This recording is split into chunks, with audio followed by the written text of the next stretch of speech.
Maybe it stands to reason that Turkey has more coronavirus cases than anywhere outside America and Europe because it bridges east and west. Istanbul's glorious mosques are still calling the faithful to prayer, even though they are shut. And Ramadan began last night with the celebratory evening meal conducted behind closed doors. Scenes like this are all the more remarkable given that this metropolis usually teems with 16 million people, but Turkey's lockdown is also controversially different. It happens in only 31 of 81 provinces and just at weekends, in a country seemingly determined to carry on working. Though the under-20s and over 65s are ordered to stay at home, everyone else gets 5 free masks a week. We are happy with everything, from the distribution of masks to everything else. Things are as they should be. Istanbul's well-equipped healthcare system appears to be coping. There have been fewer than 3,000 reported deaths from over 100,000 cases. 2 airport runways have been dug up to build a new overflow hospital. And President Erdogan's claim that Turkey is handling the pandemic better than most seems widely believed. We have reached the point of starting to flatten the curve. We aim to achieve maximum observance of restrictions during Ramadan and, God willing, a transition to normal life after the holiday.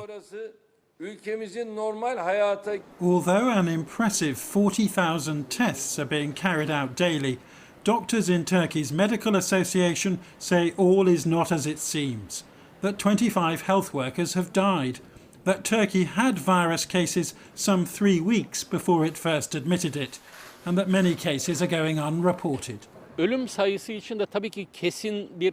it comes to the death toll, of course we do not have solid numbers to hand, but we have results of some local studies which show that at a minimum the death toll is more than 2.5 times the given number.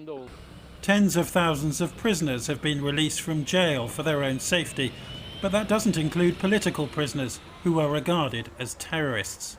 And criticising the president's handling of this crisis isn't easy.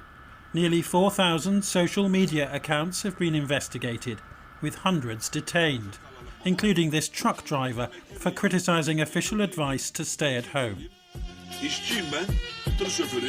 If I don't work, he said, I have no bread and I cannot pay the rent.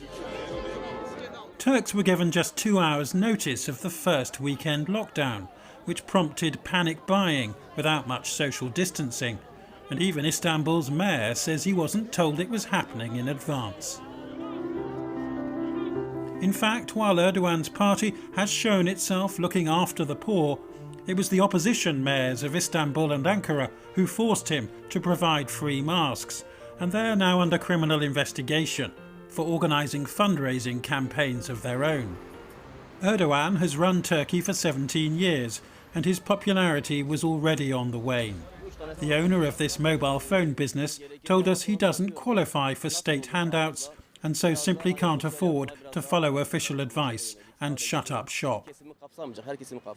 And although the UK has received vital deliveries of Turkish medical aid this week, health workers complain of a shortage of surgical masks in Istanbul. If you still have needs yourself, there's no reason to send aid to foreign countries. You're telling the international public, see, we are well prepared, and this is their concern.